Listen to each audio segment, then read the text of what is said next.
Good morning, one and all. We have already started the topic tenses. We have discussed all the tenses present, past, future, simple, continuous, perfect, and perfect continuous. Today, we are going to discuss about all the tenses at a glance. एका दृष्टिक्षेपात आपल्याला सगळे tenses समजावेत या दृष्टीनं आज आपण हे टेन्सेसचे प्रकार एका चार्टमध्ये बघणार आहोत. पूर्वी शाळेमध्ये 5वी 6वीपासूनच विद्यार्थ्यांना क्रियापद चालवणे, ज्याला इंग्रजीमध्ये पार्सिंग ऑफ द व्हर्ब असं म्हणतात, हे शिकवलं जायचं. की प्रत्येक टेन्स हा वेगळ्या प्रकारे मुलांना वापरायला सांगितलं जायचं. जसं गो हे क्रियापद सिंपल प्रेझेंट, मग I go, we go, you go, he goes, she goes, it goes, they go. Continuous I am going, we are going, past tense I was going, we were going, simple past I went, we went, असे 12 वेगवेगळी क्रियापदाची रूपं विद्यार्थ्यांना बनवता यायची. आणि त्याचा भरपूर सराव झालेला असल्यामुळं अगदी प्राथमिक शाळेपासूनच मुलांना टेन्सेस हा प्रकार हा फारसा कधी अवघड जात नव्हता. आता या ठिकाणी ही 12 क्रियापदं वेगळी चालवण्यापेक्षा आपण एक चार्ट बनवलेला आहे. ह्या चार्टमध्ये आपल्याला ही सगळी क्रियापदं एका वेळेला समजणार आहेत. ह्या चार्टचं वैशिष्ट्य की आपण ह्याचा हॉरिझॉन्टल आणि व्हर्टिकल कंपॅरेटिव्ह स्टडीसुद्धा करू शकतो. म्हणजे उभा आणि आडवा असा तुलनात्मक अभ्यास आपण करू शकतो. आता या चार्टमध्ये बघा, प्रेझेंट, पास्ट आणि फ्युचर असे 3 टेन्सेस आहेत. सिम्पल, कंटिन्युअस, परफेक्ट आणि परफेक्ट कंटिन्युअस हे त्याचे पुन्हा 4 प्रकार आहेत. त्यांच्या खाली त्यांची वैशिष्ट्ये लिहिलेली आहेत. जसं सिम्पलमध्ये फक्त व्हर्ब येतं, फक्त व्हर्ब, त्याच्या आधी काही येत नाही, त्याच्यानंतर काही येत नाही. टू बी येत नाही, टू हॅव येत नाही, ING येत नाही, V3 येत नाही, काही नाही. दुसरा कॉलम बघा, कंटिन्युअस, तिथं टू बीचं रूप कंपल्सरी येतं आणि क्रियापदाला ING प्रत्यय लागावा लागतो. परफेक्टमध्ये टू हॅव क्रियापदाचं रूप येतं आणि क्रियापदाचं V3 म्हणजे PP form, past participle form येतं. आणि परफेक्ट कंटिन्युअस टेन्समध्ये हॅव बीन प्लस ING असं फॉर्म कंपल्सरी यावं लागतं. इकडं प्रेझेंट पास्टमध्ये काही नाही. फ्युचरमध्ये बघा, शॅल, विल हे कंपल्सरी आलंच पाहिजे. जेव्हाही आपल्याला फ्युचर टेन्स दाखवायचं आहे, आय, वीसाठी शॅल आणि बाकी सगळ्यांसाठी विल. आता आपण यातला एक एक बॉक्सचा विचार करू. हा जो पहिला बॉक्स आहे हा आहे सिम्पल प्रेझेंट फॉर्म, साधा वर्तमान काळ. इथं 2 क्रियापद आहेत, राईट आणि राईट्स. आपण टू राईट हे क्रियापद ठिकाणी चालवत आहोत. सॅम्पलसाठी याच्या जागी तुम्ही कोणतंही क्रियापद घेऊ शकता. टू राईटची रूपं वेगळी आहेत, राईट, रोट, रिटर्न, रायटिंग, राईट्स, म्हणून आपण एक सॅम्पलसाठी राईट घेतलं आहे. तर सिम्पल प्रेझेंटमध्ये बघा, राईट आणि राईट्स ही 2च रूपं येणार. आय, वी, यू, दे अनेक वचन असेल तर राईट, ही, शी, इट एक वचन असेल तर राईट्स. मग त्याच्या जागी प्ले असेल तर प्ले किंवा प्लेज, रन असेल तर रन किंवा रन्स, टेक असेल तर टेक किंवा टेक्स. 2च क्रियापदं. एस फक्त केव्हा लावायचं आणि केव्हा लावायचं नाही हे लक्षात ठेवा. थर्ड पर्सन सिंग्युलरला एस, बाकी सगळ्यांची मूळ क्रियापदाची रूपं असणार. कुठलंही क्रियापद घ्या, सिम्पल प्रेझेंटमध्ये क्रियापदाचं मूळ रूप. आता दुसरा बॉक्स आहे सिम्पल पास्ट. सिम्पल पास्टमध्ये या राईट क्रियापदाचं भूतकाळी रूप आलेलं आहे. राईटचा भूतकाळ रोट.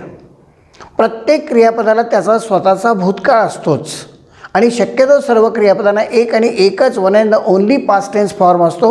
काही थोडेफार अपवाद आहेत, जसं लर्न, त्याचा भूतकाळ लर्नड पण होऊ शकतो आणि लर्नड पण होऊ शकतो, पण बाकी सगळ्यांना एकच भूतकाळी रूप असतं.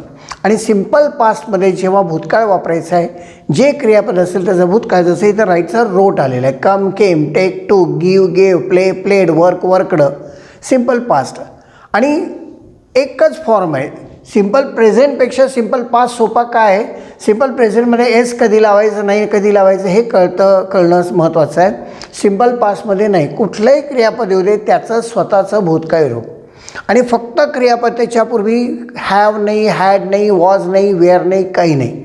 तो शाळेला गेला, ही वेंट टू स्कूल, मग ही वॉज वेंट टू होत नाही, ही हॅड वेंट टू होत नाही, he went to school, they played cricket, we reached the station. Simple पास्टमध्ये असेल त्या क्रियापदाचं फक्त आणि फक्त भूतकाळी रूप वापरायचं. आता सिम्पल फ्युचरमध्ये पहा, विल क्रियापदाची, राईट क्रियापदाची रूपं येणार आहेत, शॅल राईट किंवा विल राईट. आय, वी असेल तर शॅल राईट, बाकी सगळ्यांसाठी विल राईट. मग प्ले असेल तर shall play, will play. Enter असेल shall enter, will enter. Examine असेल शॅल एक्झामिन, विल एक्झामिन. तर हा संपूर्ण सिम्पल कॉलम पुन्हा एकदा बघा. फक्त क्रियापद आले, भविष्यकाळासाठी फक्त शॅल विल आले. अदरवाईज सिम्पलमध्ये कुठेही इतर क्रियापद आलेले नाही, इतर प्रत्यय आले नाही, फक्त क्रियापद आलेले आहे. आता आपण दुसऱ्या बॉक्सचा विचार करूया, कंटिन्युअस टेन्स, अपूर्ण काळ. कंटिन्युअसमध्ये कंपल्सरी टू बीचं रूप आणि क्रियापदाला आय एन जी प्रत्यय. आता पहिला बॉक्स आहे प्रेझेंट कंटिन्युअस. वाचताना कंटिन्युअस प्रेझेंट टेन्स म्हणायचं नाही, प्रेझेंट कंटिन्युअस टेन्स. मग तिथं काय काय रूप आहेत पहा, टू बीची रूप आहेत, am writing, is writing, are writing. आता ॲम फक्त आयसाठी येतं, ही शी इट किंवा सिंग्युलर असेल तर इज येतं, आणि वी यू दे आणि अनेक वचन असेल तर आर येतं. म्हणजे प्रेझेंट कंटिन्युअस टेन्समध्ये ॲम इज आर प्लस क्रियापदाला आय एन जी प्रत्यय. आता पास्ट कंटिन्युअसमध्ये टू बीचीच रूपं फक्त बदलणार, वॉज किंवा वेअर, आणि मग क्रियापदाला आय एन जी प्रत्यय, म्हणजे वॉज रायटिंग किंवा were writing. I, he, she, it singular असेल तर was writing, we, you, they आणि प्लुरल असेल तर were writing. Was writing, were writing. आता हा आहे फ्युचर कंटिन्युअस टेन्स. फ्युचर कंटिन्युअसमध्ये पहा, शॅल किंवा will plus be plus I N G, म्हणजे shall be writing, will be writing. I we असेल तर शॅल बी रायटिंग, बाकी सगळ्यांसाठी विल बी रायटिंग. आता एक लक्षात घ्या, आपल्याला इंग्रजीमध्ये टेन्सचं नाव जर माहिती असेल तर त्या टेन्सच्या नावावरून आपण क्रियापदाचं रूप बनवू शकतो. आता टेन्सचं नाव आहे फ्युचर कंटिन्युअस टेन्स. म्हणजे यातला पहिला शब्द आहे फ्युचर, म्हणजे शॅल, आणि कंटिन्युअस म्हणजे be plus I N G, shall be writing, किंवा विल फ्युचरसाठी be plus I N G, will be writing. आता आपण बघूया परफेक्ट टेन्स. परफेक्टमध्ये हॅव येणार आणि क्रियापदाचं V3 फॉर्म कंपल्सरी येणार. आता पहिला येतो प्रेझेंट परफेक्ट टेन्स. प्रेझेंट परफेक्टमध्ये हॅवची रूप आहेत हॅव किंवा has plus V3 form. I, we, you, they आणि अनेक वचन असेल तर हॅव, ही, शी, इट किंवा एक वचन असेल तर हॅज. मग हॅव रिटन, हॅज रिटन. कुठलंही दुसरं क्रियापद घ्या, समजा गिव असेल तर have given, has given. Bring क्रियापद असेल तर have brought, has brought. Run क्रियापद असेल तर हॅव रन, हॅज रन. आता हा पास्ट परफेक्ट टेन्स आहे. पास्ट परफेक्टमध्ये हॅड हे एकच फॉर्म आहे. मग had written, had taken, had gone, had given, had finished, had entered, हॅडच येणार. हॅड हे युनिव्हर्सल फॉर्म आहे. वाक्याचा करता प्रथम पुरुष असो, द्वितीय पुरुष असो, तृतीय पुरुष असो, एक वचन असो, अनेक वचन असो, नाम असो, सर्वनाम असो, सगळ्यांसाठी पास्ट परफेक्टमध्ये हॅड प्लस V3 फॉर्म येणार, हॅड रिटन प्रमाणे. आता पुढचं आहे फ्युचर परफेक्ट टेन्स. आता फ्युचर परफेक्टमध्ये फ्युचरसाठी आधी शॅल किंवा विल येणार आणि परफेक्टसाठी हॅव प्लस V3 फॉर्म येणार. म्हणजे shall have written, will have written, shall have taken, will have taken, shall have completed, will have completed. I किंवा वी असेल तर शॅल हॅव रिटन, बाकी सगळ्यांसाठी विल हॅव रिटन. आता इथेही मगासारखं पहा, फ्युचर परफेक्ट टेन्स. पहिला शब्द आहे फ्युचर, मग त्या ठिकाणी शॅल विल. दुसरा शब्द आहे परफेक्ट, मग हॅव प्लस V3. अशा तऱ्हेनं हा फ्युचर परफेक्ट टेन्स बनतो. आता आपण यांचा जरा कंपॅरेटिव्ह स्टडी करूया. कंटिन्युअस टेन्समध्ये बघा to be plus I N G आहे आणि परफेक्टमध्ये हॅव प्लस V3 आहे. सिम्पलमध्ये यातलं कोणीच नाही. आणि हे सगळे जे आहेत हे सरळ सरळ तिघांचे 3 ट्रॅक्स वेगळे आहेत. कुणी कुणाच्या प्रांतामध्ये हस्तक्षेप करत नाही. म्हणजे टू बी कधी परफेक्ट टेन्समध्ये येणार नाही आणि हॅव कधी कंटिन्युअस टेन्समध्ये येणार नाही. आय एन जी कधी परफेक्ट टेन्समध्ये येणार नाही, म्हणजे आय हॅव गिविंग असं कधी होणार नाही. ही हॅड इटिंग कधी होणार नाही. आणि टू बी नंतर V3 फॉर्म जे येईल ते फक्त पॅसिव्ह वॉइस असेल तर, अदरवाईज टू बी नंतर V3 फॉर्म कधी येणार नाही. तिघांची आपले वैशिष्ट्य आणि ह्यातलं कोणीच सिम्पलमध्ये येणार नाही. टू बी येणार नाही, आय एन जी येणार नाही, हॅव येणार नाही, V3 फॉर्म काही येणार नाही. उलट मराठीमध्ये काही वेळेला कन्फ्युजन होतं की तो शाळेला जात आहे, तो शाळेला गेला आहे, दोन्हीकडे आहे असण्याचंच रूप आलेलं आहे. तो शाळेला जात आहे कंटिन्युअस टेन्स, तो शाळेला गेलेला आहे परफेक्ट टेन्स. पण इंग्लिशमध्ये तसं होत नाही. He is going to school, is plus I N G, आणि has gone, has plus V3 form. इतके क्लिअर कट सगळ्यांचे नियम आहेत. सिम्पल टेन्सचे नियम वेगळे, फक्त क्रियापद continuous to be plus I N G, perfect have plus V3 form. आता त्यातला शेवटचा आहे परफेक्ट कंटिन्युअस टेन्स. पहिला बॉक्स आहे प्रेझेंट परफेक्ट कंटिन्युअस टेन्स. मग त्या ठिकाणी have been plus I N G किंवा had been plus I N G. I we असेल तर have been plus I N G येतं, आणि बाकी थर्ड पर्सन असेल, sorry I we you they अनेक वचन असेल तर have been plus I N G येतं, आणि third person he she it singular असेल तर has been plus I N G येतं. I have been writing, he has been writing याप्रमाणे. मग त्या ठिकाणी दुसरं कुठलंही करू, have been living, has been living, have been taking, has been taking वगैरे.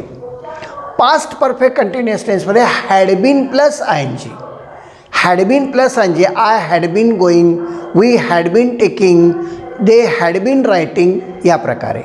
आणि यातला शेवटचा आहे फ्युचर परफेक्ट कंटिन्युअस टेन्स. हा जो फ्युचर परफेक्ट कंटिन्युअस टेन्स आहे आपल्याला सांगितलं, हा व्यवहारात आढळत नाही, तो व्याकरणात पण आढळत नाही. क्रियापदाचं रूप तयार करायला काय आपल्याकडं नाव तयार आहे. मगाशी सांगितल्याप्रमाणे फ्युचर परफेक्ट कंटिन्युअस टेन्स ह्यातल्या प्रत्येकाचा आपण रिस्पेक्ट करायचा, प्रत्येकाचा मान ठेवायचा, प्रत्येकाचा प्रतिनिधी घ्यायचा. पहिला शब्द फ्युचर म्हणून शॅल किंवा विल, दुसरा शब्द परफेक्ट म्हणून हॅव प्लस V3, तिसरा शब्द कंटिन्युअस म्हणून be plus I N G, shall have been writing, will have been writing. पण हा आपल्याला कधी वापरायला लागणार नाही, कुठं आढळणार नाही. तर अशा तऱ्हेने या एका टेबलवरनं आपण इंग्रजीतलं कुठलंही क्रियापदाचं रूप बनवू शकतो. अगदी नोन अननोन छोटं मोठं कुठलं पण क्रियापद येऊ दे, आपल्याला त्या क्रियापदाचं रूप बनवता येऊ शकतं. आता उदाहरणासाठी आपण सहज तोंडी काही क्रियापदं बनवून बघूया की टेक हे क्रियापद आपल्याला पास्ट परफेक्टमध्ये वापरायचे. मग बघा हॅड टेकन. रन क्रियापद आपल्याला सिम्पल पास्टमध्ये वापरायचं आहे, रनचा भूतकाळ रॅन. लिव्ह क्रियापद आपल्याला प्रेझेंट परफेक्ट कंटिन्युअसमध्ये वापरायचं आहे, have been living, has been living. तुम्ही कुठलंही क्रियापद घ्या, आपण घरी याचा सराव करून बघा, कुठलंही क्रियापद घ्या आणि या टेबलच्या साहाय्याने आपण बनवा. आपल्याला कोणत्याही क्रियापदाचं कोणत्याही रूप बनवायला कोणत्याही प्रकारची अडचण येणार नाही. तर हा आहे टेन्सचा चार्ट. आता याच्या साहाय्याने आपण क्रियापदं वाक्यात कशी वापरायची याची काही सॅम्पल्स बघूया. त्यातली काही उदाहरणं मी तुमच्यासमोर ठेवतो आहे आणि त्या उदाहरणावरती चर्चा करत आपण क्रियापदाचं रूप कसं नेमकं निवडायचं याच्याबद्दल आता बोलूया. आता आपण हे वाक्य बघूया. Mister Bose leave for office on his bike by 10 AM every day. तर मिस्टर बोस दररोज सकाळी 10 वाजता आपल्या बाईकवरून ऑफिसकडे रवाना होतात. आता ही क्रिया दररोज घडती आहे, याचा अर्थ ती युनिव्हर्सल टाईममधली, आणि युनिव्हर्सल टाईम हा मोस्टली सिम्पल प्रेझेंट असतात की ते दररोज जातात किंवा तो दररोज जातो. मग सिम्पल प्रेझेंटमध्ये आपल्याला क्रियापदाचं मूळ रूप वापरावं लागतं. पण इथं सब्जेक्ट आहे mister Bose, third person singular, मग आपल्याला इथं एस लावावं लागेल. Mister Bose lives for office on his bike by 10 AM every day. हे वाक्याच्या ओव्हरऑल अर्थावरून आपण टेन्सपर्यंत कसे पोचू शकतो पहा. दररोज घडणारी क्रिया आहे, त्यामुळं सिम्पल प्रेझेंट आणि सब्जेक्ट थर्ड पर्सन सिंग्युलर म्हणून एस आलं आहे. मिस्टर बोसच्या जागी समजा आय असेल तर I live for office, they live for office, we live for office, you live for office. मात्र ही लिव्ज, शी लिव्ज, तसं mister Bose lives, simple present. While he go to school he met his friends on the way. तो शाळेला जात होता, रस्त्यात त्याला मित्र भेटले, त्याचा अर्थ ही क्रिया सुरू होती. आणि शक्यतो व्हाईल असेल तर अपूर्ण काळ असतो, ज्यावेळी ज्या क्षणी असा त्याचा अर्थ असतो. मग ही क्रिया तो शाळेला जात होता, मग इथं कंटिन्युअस टेन्स असणार. मग हा प्रेझेंट कंटिन्युअस का पास्ट कंटिन्युअस, तर इथे क्रियापद बघा पास्ट टेन्समध्ये मेट. मग हा जर पास्ट टेन्स असेल तर हाही पास्ट टेन्स, शक्यतो दोन्ही क्लॉजचे टेन्स सारखे असतात. मग he was going, he was going, past continuous, तो जात होता. ते जर वाक्य असतं while he is going to school he meets his friends on the way, मग इथं प्रेझेंट टेन्स असतं, तर मग इथं पण प्रेझेंट टेन्स आला असता. तर इथं पास्ट कंटिन्युअस टेन्स आलेला आहे. ही वॉज गोईंग, पास्ट कंटिन्युअसमध्ये आय एन जीमुळं क्रिया सुरू आहे कळतं आणि टू बीमुळं काळ कळतो. So while he was going to school he met his friends on the way. We shift to our new house the next year. पुढच्या वर्षी आम्ही नवीन घरात राहायला जाणार आहोत. पुढच्या वर्षी, मग पुढच्या वर्षीची क्रिया ही भविष्यकाळी क्रिया असल्यामुळं इथं simple future tense shall shift, we shall shift to our new house the next year. We shall shift. Simple future. आता वी असल्यामुळे शॅल आलं आहे. आय वीसाठी शॅल असतं. समजा दे असतं तर they will shift. He will shift. You will shift. My uncle will shift. पण आय वीसाठी shall shift. I can't come with you because I help my mother now. मी तुझ्याबरोबर येऊ शकत नाही कारण आत्ता मी माझ्या आईला मदत करत आहे. मी येऊ शकत नाही. आय कांट कम कारण मी मदत करत आहे. आत्ता या क्षणी क्रिया सुरू आहे म्हणजे हा प्रेझेंट कंटिन्युअस टेन्स आहे. मग प्रेझेंट कंटिन्युअस कसा असतो आठवून बघा. Am is are plus I N G. मग आता वाक्याचा करता इथं ॲम आय असल्यामुळे ॲम येणार आणि मग क्रियापदाला आय एन जी प्रत्यय helping. I am helping my mother. So I can't come with you because I am helping my mother now. म्हणजे क्रिया आत्ता या क्षणी सुरू आहे. मी मदत करत आहे आईला घरामध्ये मदत करत आहे. मग प्रेझेंट कंटिन्युअस टेन्स. तो शाळेला जात होता हा पास्ट कंटिन्युअस. इथं was plus I N G. इथं am plus I N G. He lose his pen and now he searching for it. त्याचं पेन हरवलेलं आहे आणि आत्ता तो शोधत आहे. आत्ता हा शोध सुरू आहे. ही क्रिया सुरू आहे. Present continuous. आता हे तो पेन आत्ता शोधत आहे. याचा यापूर्वी त्याचं पेन हरवलेलं आहे. यापूर्वी घटना घडलेली असल्यामुळे ही हॅज लॉस्ट. ही क्रिया पूर्ण झाली आहे. हरवलेला आधी आहे. शोधायचं काम नंतर चालू आहे. मग ही क्रिया आधी घडली आहे. वर्तमान काळात क्रिया पूर्ण झाली आहे. अजून भूतकाळात जमा झालेली नाही आहे. म्हणून हा प्रेझेंट परफेक्ट टेन्स हॅव किंवा हॅज प्लस V3 करता आय वी यू दे अनेक वचन असेल तर हॅव येतं. ही शी इट एक वचन असेल तर हॅज येतं. आता ते ही असल्यामुळं हॅज आलं आहे. ही हॅज आणि मग लूजचं V3 form lost past participle. So he has lost his pen and now he is searching for it. They come from Kolkata yesterday. आता येस्टरडे म्हणजे काल. याचा अर्थ ही क्रिया पास्ट टेन्समध्ये आहे. काल ते कोलकात्याहून आले. आले हा सिम्पल पास्ट टेन्स आहे. मग जे क्रियापद आहे त्याचा फक्त पास्ट टेन्स कम. दे केम. सिम्पल पास्टमध्ये काही नाही. क्रियापदापूर्वी टू बी नाही, हॅव नाही, वॉज नाही, हॅड नाही, आय एन जी नाही, काही नाही. आणि जे क्रियापद आहे त्याचा फक्त पास्ट टेन्स फॉर्म वापरायचा. ते केम फ्रॉम कोलकाता येस्टरडे. आता येस्टरडे असल्यामुळे इथं फक्त सिम्पल पास्ट टेन्स येणार. ह्याला आपण म्हणूया इमिडिएट पास्ट टेन्स.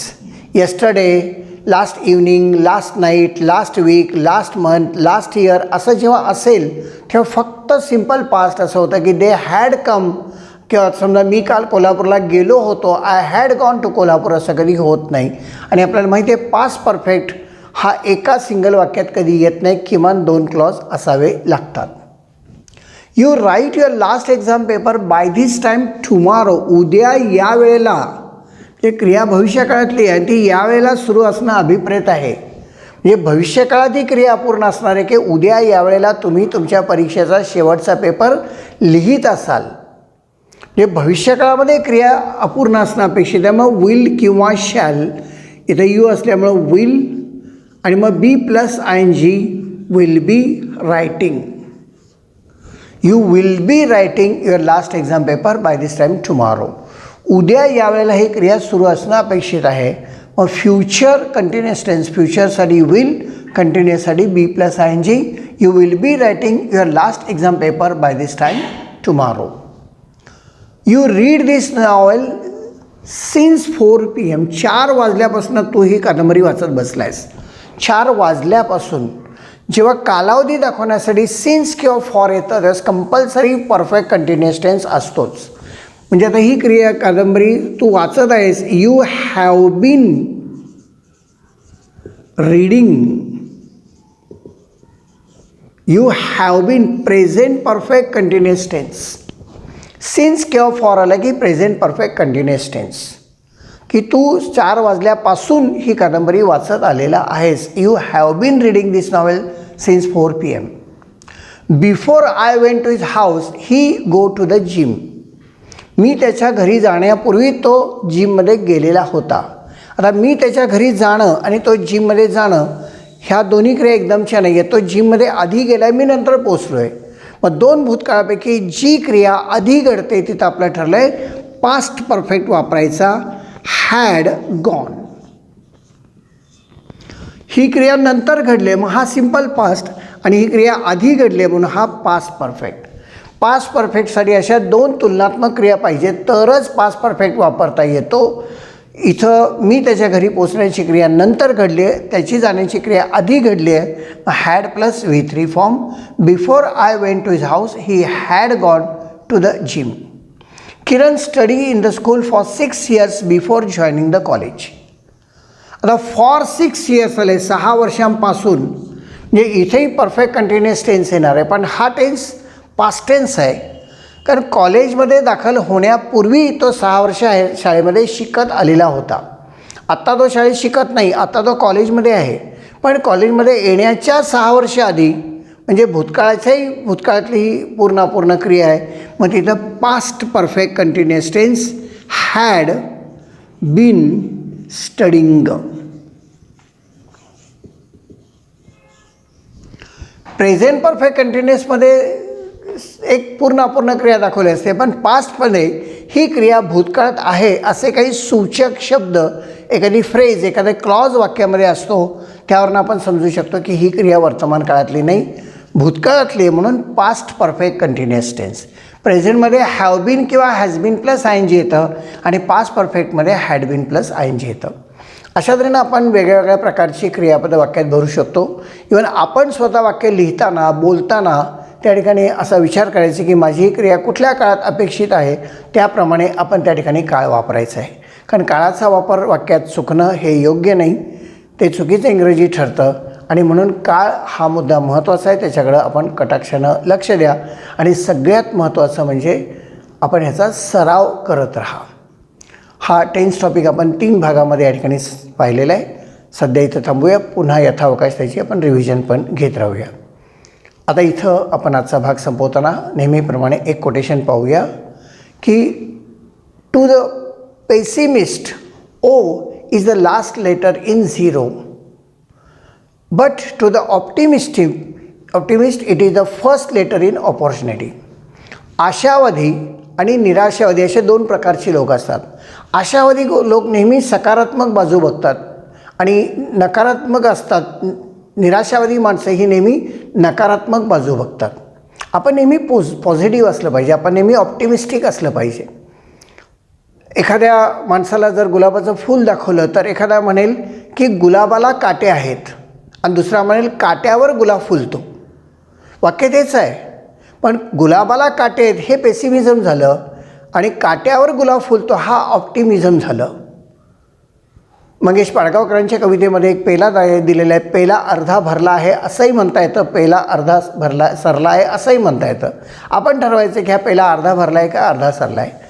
आपला जीवनाकडे बघण्याचा नेहमी दृष्टिकोन ऑप्टिमिस्टिक असला पाहिजे, आशावादी पाहिजे. म्हणून या वाक्यात म्हणलं आहे, एखाद्या निराशावादी माणसाला विचारलं की O म्हणजे काय, तर तो सांगेल 0 मधलं शेवटचं अक्षर O. पण ते जर आशावादी ऑप्टिमिस्टिक माणसाला विचारलं की व्हॉट इज O, तर तो सांगेल O हे ऑपॉर्च्युनिटीमधलं पहिलं अक्षर आहे. आणि म्हणून आपण नेहमी सकारात्मक राहा, be positive, be optimistic, don't have your nature pessimistic. Negative राहू नका, सकारात्मक राहा, हॅपी, आनंदी राहा. Let stop here. आपल्याला हे चॅनल आवडलं असेल तर सबस्क्राईब करा, लाईक करा आणि बेल आयकॉन टॅप करा. Have a nice time. Thank you.